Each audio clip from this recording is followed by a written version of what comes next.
Olá pessoal, sejam bem-vindos. Eu sou o professor Maurício e essa é a aula número 4 do Microsoft Word. Nessa aula, nós vamos ver cabeçalho e rodapé, marcadores e numeração e como dividir o texto em colunas. Estão prontos? Então vamos lá! Vamos começar pelo cabeçalho e rodapé. Então a parte de cima da página, o encontro, aqui no encontro da régua horizontal e vertical, nós temos uma área reservada. Essa área é a chamada cabeçalho. Da mesma forma, na parte de baixo da página, também no encontro dessa régua horizontal com essa régua vertical, nós temos uma outra área que é a chamada rodapé. O cabeçalho ele é muito utilizado para que a gente coloque, por exemplo, o logotipo da empresa e o nome da empresa, e no rodapé pode ser colocado o endereço, os dados de contato da empresa. Então assim a gente poderia fazer, por exemplo, um papel timbrado.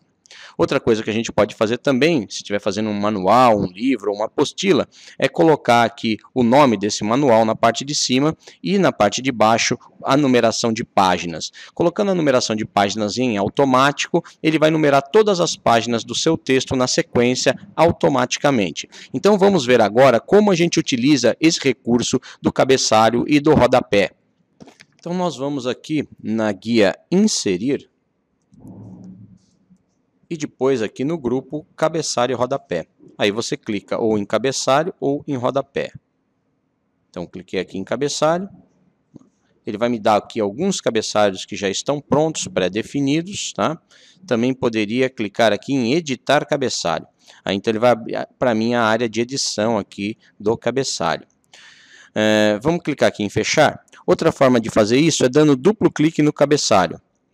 Dei duplo clique no cabeçalho, ele vai mostrar para mim aqui, tá, uma nova ferramenta, é a ferramenta de cabeçalho e rodapé, e ele abre uma guia chamada Design. Então vamos começar a ver o que nós temos dentro dessa guia Design. Primeiramente, nós temos aqui o grupo cabeçalho e rodapé.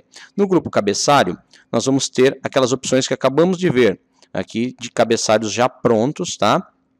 Temos aqui mais cabeçalhos do Office, né, o editar cabeçalho e remover cabeçalho. Muito bem. Depois eu tenho o rodapé com as mesmas opções, né? Opções de rodapé também, mais rodapés do Office, editar rodapé e remover rodapé.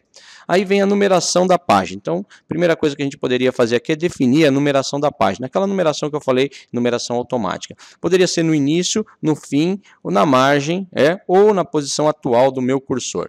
Então, por exemplo, aqui, no final da página. Se eu escolher no final da página, eu vou ter, né, à esquerda, no centro, à direita, e uma outra numeração aqui já com um elemento gráfico. Então, aqui eu vou escolher ela à direita. Então ele vem aqui para o rodapé, já coloca para mim aqui ó, o número 1. Tá? Se eu for para outras páginas, eu já vou automaticamente ver ó, número 2, número 3 e assim por diante. Então ele já vai fazer a numeração automática para mim aí no rodapé. Tá, voltamos agora aqui para o cabeçalho. Vou dar um clique aqui no cabeçalho, volto para o cabeçalho. E aí eu tenho data e hora. Então eu posso colocar a data e a hora. E aqui eu tenho vários formatos. Só atente para que essa data e hora, ela tem que estar certa, a data e a hora do seu computador, para que ela funcione corretamente. Se o relógio do seu computador não estiver correto, a data estiver atrasada ou a hora atrasada, obviamente isso aqui não vai funcionar. Então aqui se eu selecionar a data, por exemplo, aqui, 9 de junho de 2014, aí ele colocou para mim aqui 9 de junho de 2014. Né? Então, eu posso fazer isso, né, e colocar a data e a hora. Também poderia colocar informações do documento. O autor, né? O autor normalmente é a pessoa para a qual está registrado o software, né? Então, quem registrou o Windows vai estar lá o nome do autor do Windows. Eu também posso modificar aqui, mas como padrão ele vai estar ele, tá? Aqui nome do arquivo, caminho do arquivo, título do arquivo. Então, são partes que eu posso colocar, informações. Ainda tem as partes rápidas, tá? Então, posso colocar aqui autotextos, tá? Autotextos, então tem aqui propriedade do documento, ó lá, assunto, autor, categoria, comentário, data da publicação, e-mail da empresa. Então eu posso colocar esses autotextos automaticamente aqui. As imagens, eu posso colocar tanto as imagens online como imagens que eu tenho dentro do meu computador. Tá? As imagens online eu vou buscar lá numa galeria de imagens dentro do Office, né? Ele vai me trazer as imagens, nós já vimos isso em aulas anteriores, né?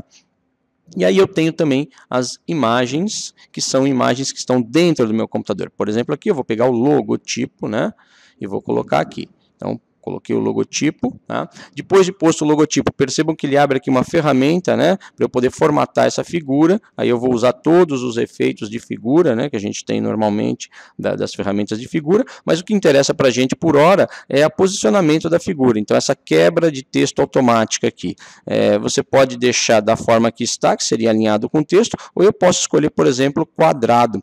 Veja que se eu escolher o quadrado, ele perde esse vínculo que ele teria com o cabeçalho e a figura vai ficar, na verdade, no texto, tá? Então, aqui o melhor seria o alinhado com o texto, tá? Então, aí coloquei aqui o nome da empresa, né, o logotipo da empresa, e basta colocar o nome aqui do lado. Bom, coloquei esse logotipo aqui, o que vai acontecer? Ele vai sair em todas as páginas do documento também. Tá? Então, o que eu colocar no cabeçalho sai em todas as páginas do documento.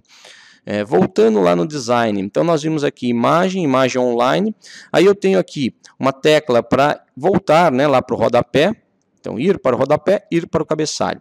Esse anterior e próximo só funcionam se eu habilitar aqui nas opções diferentes em páginas pares e ímpares. Para que serve esse diferentes em páginas pares e ímpares? Imagina que você vai fazer um texto com frente e verso. Então você vai fazer uma impressão em frente e verso. Eu selecionei aqui o número na página, número da página à direita. Se eu fizer frente e verso, vai sair numa página à direita, na outra vai sair à esquerda. Não vai casar os números, tá? Então, para que case os números, eu teria que fazer o seguinte: colocar diferente em páginas pares e ímpares. Então, aqui a página ímpar vai ficar com ele à direita. E aí eu venho na página par. Perceba que aqui na página par não tem mais o logotipo, né? Na página par, eu vou clicar aqui e vou escolher a numeração, né, no fim da página, agora à esquerda. Pronto, então agora página ímpar à direita, página par à esquerda. Olha lá, número 3 está à direita, número 4 eu espero encontrá-lo à esquerda e ele está lá à esquerda. Então aí ele vai colocar uma e outra, né, vai alternando entre uma e outra. E eu também poderia fazer um cabeçalho diferente para essa página par, né? Então ali eu coloquei o nome da empresa, que eu poderia colocar o nome do documento, por exemplo. Então também sairiam em todos os documentos dessa forma. Ainda temos aqui nas opções a primeira página diferente. O que significa isso? Imagine que você queira fazer uma capa no seu trabalho. Então essa capa não pode ter nem cabeçalho, nem numeração de páginas. Então colocando a primeira página diferente, ela não vai ter, né, nem cabeçalho nem rodapé nessa primeira página, ou ainda poderia fazer um cabeçalho e um rodapé diferente para a primeira página em relação às demais páginas. Então, se eu habilitei esse recurso, veja que habilitou aqui também as duas teclinhas, o anterior e o próximo, tá? Depois a posição aqui, posição do cabeçalho e rodapé, eu vou dar mais margem para essa posição, quer dizer, eu vou fechar ele mais com o texto, vou aumentar ou vou diminuir. Às vezes é interessante diminuir o tamanho do cabeçalho ou do rodapé, porque você perde muito espaço na página com isso, então você pode fazer esses ajustes aqui em cima, tá? E a última opção é fechar cabeçalho e rodapé.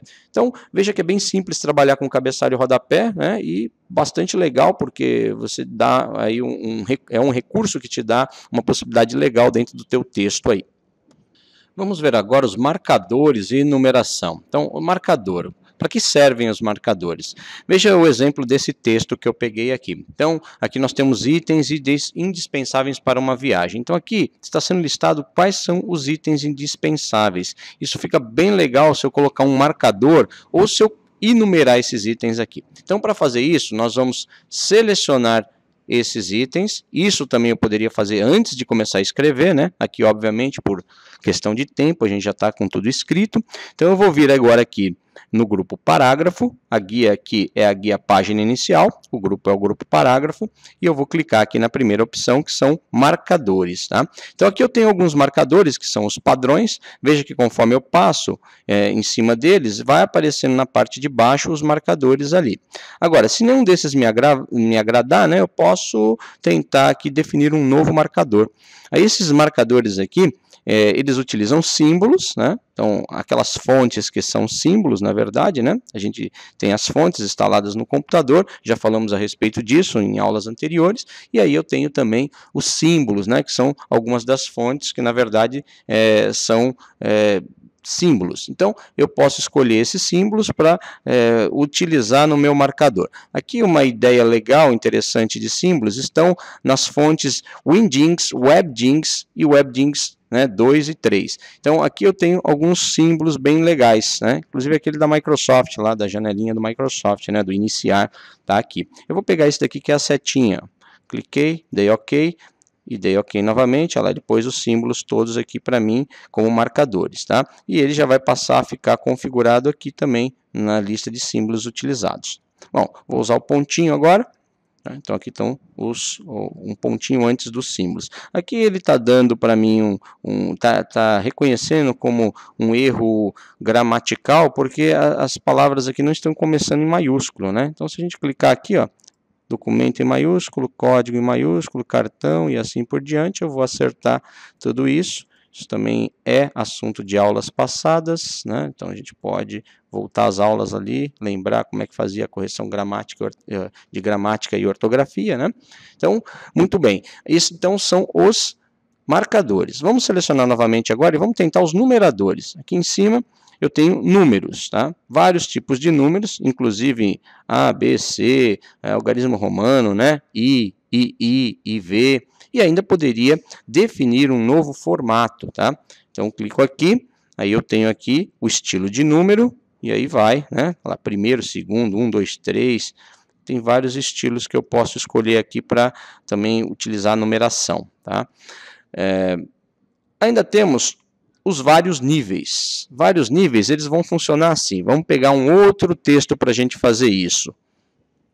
Então, para poder usar os vários níveis, eu selecionei agora esse texto. Ele é uma questão de prova. Então, aqui, normalmente você colocaria lá questão 1, 2, 3, assim por diante. E depois aqui embaixo, alternativa A, B, C, D e assim por diante. Bom, então, isso daqui é um texto ideal para que a gente utilize os vários níveis. Eu vou pegar agora aqui a numeração com vários níveis e vou escolher aqui a primeira, né, que seria no primeiro nível numerado, no segundo em ordem alfabética, o terceiro em algarismos romanos e assim por diante. Então, agora vai ficar tudo aqui, ó, 1, 2, 3, 4, cada parágrafo, né, vai ficar com uma numeração. Bom, não me interessa que seja a numeração aplicada ao 2, 3 e 4 aqui. Então, eu venho na numeração e clico em cima dela. Desaparece essa numeração. Agora, aqui embaixo, onde está, né, assinale a alternativa que indica, aqui também eu não preciso desse número 2, então eu tiro também a numeração aqui. E agora vem as alternativas. As alternativas, em vez de ficar 2, 3, 4, 5, 6, eu quero que fique A, B, C e assim por diante. Então, selecionei as alternativas. Veja que aqui em parágrafo eu tenho aumentar o recuo e diminuir o recuo. Tá? Aumentar e diminuir. Aqui eu vou clicar em diminuir o recuo. Diminuindo o recuo, não vai acontecer nada. Por quê? Eu estou no recuo máximo. Se eu aumentar o recuo, ele vai para o segundo nível. Olha lá, A, B, C, D. Se eu aumentar mais o recuo, olha lá, algarismos romanos. Então, vamos diminuir o recuo aqui. Agora ficou do jeito que eu queria. Então, questão 1, agora itens A, B, C, D e E. Se eu colocar um novo item aqui, quando eu apertar Enter, ele já vai colocar para mim F. Tá? Isso também pode ser feito através do atalho Shift mais a tecla Tab, ele vai aumentar o recuo e o Tab vai diminuir o recuo. Então a gente faz um contrário do outro. Então, por isso que no Tab você tem aquela setinha indo e uma outra setinha voltando. Tá? Então assim você pode utilizar. E aqui também, nos vários níveis, tem a possibilidade de você definir a lista com vários níveis. Né? Também posso eu fazer essa definição de níveis, né? A mesma coisa que a gente fez lá com a numeração, tá? E aí nos níveis você pode ter inclusive marcadores, como vocês estão vendo aqui, tá? Por fim, vamos voltar àquele primeiro texto que nós estávamos trabalhando para agora ver como funciona o recurso de colunas. Colunas, ele está dentro da guia Layout de página, Layout da página. Então, aqui em Layout da página, nós temos o grupo Configurar página. Em Configurar página, nós temos colunas. Então, aqui, o que eu posso fazer? Eu posso clicar aqui em colunas e posso selecionar, por exemplo, 2 colunas. Veja que meu texto todo foi agora dimensionado em 2 colunas. Então, você pode ver essas 2 colunas, inclusive aqui nas réguas, né? Nessa régua que está aqui horizontal, então eu tenho aqui a direita e a esquerda, também controles independentes para cada uma dessas colunas. Poderia colocar mais colunas aqui, por exemplo, 3, né? E poderia fazer essa configuração manualmente através de mais colunas. Então, em mais colunas, ele abre a caixa de diálogo, aí eu tenho inclusive a opção de colocar uma linha entre as colunas, né? Então, vamos pegar aqui, ó, 2 colunas, linha entre colunas e dar OK. Depois uma linha divisória entre as 2 colunas. Outra opção que eu tenho através de mais colunas é de definir aonde eu vou aplicar essas 2 colunas. Aqui no caso está no documento inteiro, mas eu poderia posicionar meu cursor em uma parte do documento e aí pedir para que ele colocasse desse ponto em diante. Então, a primeira parte poderia ficar em uma coluna e a segunda parte em 2 colunas ou em 3 colunas. Então, vamos fazer essa experiência aqui. Eu vou cancelar, eu vou desfazer aquilo que eu fiz, né? Vamos dar aqui o famoso Ctrl Z, né? E agora eu vou fazer o seguinte, eu vou pegar aqui, ó, 1, 2, 3, 4. Esse trecho aqui que eu selecionei, eu vou querer em 2 colunas. Então, eu venho aqui em colunas, tá? Mais colunas, e aí eu coloco aqui, ó, no texto, já está selecionado, né? No texto selecionado, e aqui embaixo eu teria também no documento inteiro, então aqui eu vou pôr no texto selecionado, e vou pedir 2 colunas com linha entre as colunas, e dar OK. Então, veja que agora, no início do meu texto, eu tenho uma coluna só, né? Abaixo eu tenho 2 colunas, e aqui no final, uma coluna novamente. Poderia fazer isso também com 3 colunas, se eu quisesse, né? Poderia pegar uma outra parte do texto lá e colocar 3 colunas em vez de 2 colunas. Daria para fazer isso daí também. Então, só vir aqui, né? Seleciona aqui, 3 colunas, olha lá. Essa parte do texto agora está em 3 colunas. Então, tem uma parte em uma coluna, outra em 2, volta uma e 3. Então, você pode mudar a quantidade de colunas à vontade aí no seu texto, dando um efeito bem bacana também no texto. Espero que vocês tenham gostado demais dessa aula, né? Se gostaram, curtam. Se gostaram, compre o material didático, visitem a página da Micracom e até a próxima aula. Tchau!